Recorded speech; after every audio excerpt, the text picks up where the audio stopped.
Right. Then they're standing on the streets and dispersing peaceful protesters and using sound cannons on them. So that's the whole point of our message is to counteract that and to teach them about the Constitution and get them back to square one of being defenders of the Republic. But there's that powerful peer pressure mode. I mean, I would imagine of the thousands of police and military batoning women running for no reason, having police dogs bite old women. I mean, there's video of this. Driving through empty neighborhoods, sound cannoning a kid if they walked out their front door with a football. I mean, just you're not allowed on the streets of Pittsburgh or Oakland, Pennsylvania. When we come back, I want to talk about that because I'm sure some of those troops and police were good people, but in that mass psychology of war and with all the psychological brainwashing they've gone through, the hypnotic suggestions of their training, when the time came, I mean, they were looking for blood. They wanted the blood of the American people. We'll talk about that with Stuart Rhodes, the founder of Oath Keepers, straight ahead. When you're ready to... Stuart Rhodes is our guest. Stuart-Rhodes.blogspot.com. You can also go to the Oath Keepers website, oathkeepers.org. We'll tell you about the big Las Vegas event, their first annual meeting. You want to be there. Stuart's a founder and director of Oath Keepers. He served as a U.S. Army paratrooper until he disabled in a rough terrain parachuting accident during a night jump. He is a former firearms instructor and former member Representative Ron Paul's D.C. staff. Stuart currently writes the monthly Enemy at the Gates column for SWAT magazine. So they're reaching out to those people.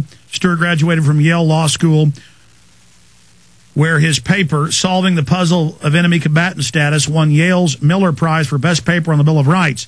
He assisted teaching U.S. military history at Yale, was a Yale research scholar, and is writing a book on the dangers of applying the laws of war to the American people.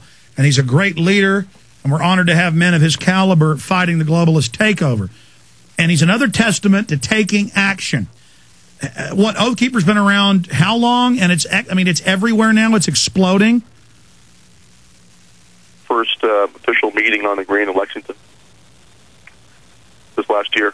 this year, April 19, 2009. So it's less than a year old. Oh yeah. We're in our baby infancy stage, but it's growing like wildfire. We have directors now in about half the states, and our goal is to have strong Oath Keeper chapters in every county because we take the country from the county up. That's the Well, Stuart, I'm going to be honest with you, and I'm not telling you to get into politics because what you're doing is more important in the grassroots right now. But I'm not impressed with some of the people running under the Ron Paul banner. I'm not impressed with how they compromise. I'm not talking about Ron Paul himself, but some of the people kind of running on his coattails. You are the type of person, that's what's good about Oath Keepers, we'll find more high-caliber people who we should run for Congress. Well, I don't think I'll ever run for office because I think I'm much better at going and finding folks. And for example, there's a candidate in Orange County for sheriff there, Bill Hunt, who we're putting our we're getting behind. And I think he's a pretty committed patriot in lines of Sheriff Mack. And that's where I would start as a sheriff race in every county. And Kent Harris up in Unicoi County, Tennessee, we were just there. In fact, Chuck Baldwin was there too, and his son Tim Baldwin were there for a patriot rally up in Unicoi County in the northeastern corner of Tennessee. And that's a pretty squared away sheriff too. And there was a bunch of folks there open carrying, and the sheriff there endorsed and supported that. He wants people to do that. He wants them to exercise their rights. So those were all good signs. Yeah, the open carry is really going to defeat the gun grabbers because, as you know, they advertise all over TV that owning guns is illegal. And they base all those TV shows in New York where they are. And so all over the country, people are getting I mean, have you seen the John Elway Homeland Security video? They're showing citizens where I did see that. Yeah. Well, for those that don't know, they show gold and say terrorists in their home may have gold or they may have firearms. Call the police if you see firearms. I mean, we've got to start wearing our guns openly to just educate the sheeple that guns aren't illegal. Yeah, they don't even know that open carry is legal in most states, and that's why folks are doing that is to put the point across that hey, I'm not violating any code, I'm not violating any statute by standing here with a safely holstered sidearm. You know. Well, Stuart, I can't stress enough how much your organization is scaring the globalists. I mean, they admit they are scared of the police and military being recruited by the patriots and just learning what it is to be an American, rediscovering that. We're going to go to break, and I want to come back and let you have the floor and then take some calls. But you started getting into G20. watching the videos of police dogs biting old women coming out of shops with bags, sound cannoning peaceful neighborhoods, going into the university at night saying you can't be out, chasing women down, billy clubbing them. I mean, that is tyranny. Well, it's kind of like having Katrina. You had police brought in from all over the country. They're brought in, and they don't know the local people at all. They have no sympathy for them, and then they're put in that riot control mode. They're told that they're here to keep the peace, and they're told that there's going to be violent protesters, and so they're kind of primed for that kind of behavior. And then you know, they're kind of locked into the riot mode, and they overreact, and they you know, it's like having a hammer. All you have is a hammer, and everything looks like a nail. And so once you're in that riot mode, it's hard to get them out of that. So. Well, exactly. You get macho men, warriors who are designed to go charging into other men with swords and axes, hacking each other. That normal part of the brain kicks in, but it's college kids. They have a few hired anarchists throw a few things, and then they go on a police rampage. They are being psychologically manipulated. Exactly, and that's why, I mean, like with Luke Rudowski's attempt to talk about their oath, it's necessary to do that, but by that point, it's oftentimes too late because they're locked into that mode. You got to reach them. You got to reach them before they get to that point, and you got to talk to them about how it's not proper to go from L.A. or wherever they're from and go to another city and become nationalized. That's the first line right there. They shouldn't be doing that. Long segment coming up. I want to speak about how they bring these swarms of police from all over the nation to New Orleans or to Pittsburgh or to other areas, and then G20 private security in police uniforms grabbing citizens off the street into unmarked cars. We'll get Stuart Rhodes' take on that straight ahead.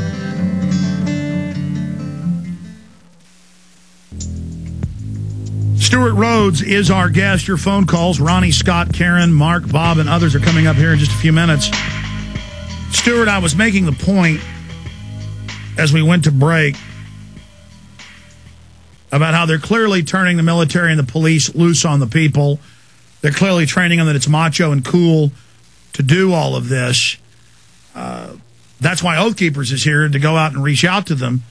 And I also want to get your take just on all the other announcements we're seeing and all the different reports of urban warfare drills and the military coming out on the streets and running checkpoints. What are the military sources you have saying? Are they really starting to get upset about this? Excuse me, I couldn't hear you. Are your military sources getting upset about the deployment of military forces on the streets? Oh, you bet. I mean, the oath, here's the thing, though. The oath is the antidote. It's as powerful as any conditioning that's been attempted on the military has been done to them. I mean, it's been going on for decades. That was the whole, I mean, ever since the 90s, that was the whole point of Lieutenant Commander Cunningham's survey of the Marines, the 29 Palms, was that he saw that a disturbing trend of conditioning the military to accept orders from foreign officers and to become involved in domestic policing.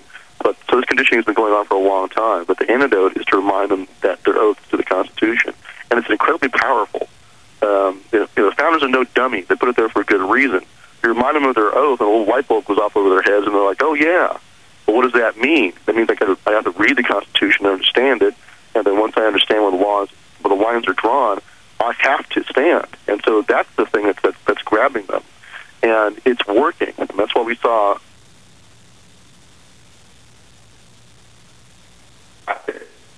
Yeah, we're losing your phone. Or are you on a Skype phone or voice over IP phone, Stuart? Yeah, we might need to just cancel ever doing Skype phone systems, or it may be our system. That's what ours is. But we'll try to get him back on the show today. That's why he obviously couldn't hear me earlier. I also wanted to talk about a story written last Thursday titled "Former White House Speechwriter Suggests Military Coup Could Oust Obama." And this is being pushed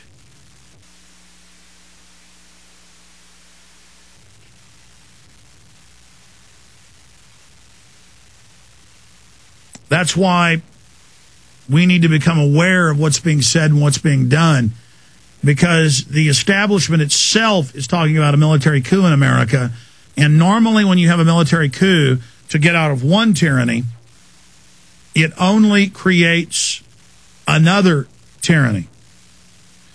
And the article is, former White House speechwriter suggests military coup could oust Obama.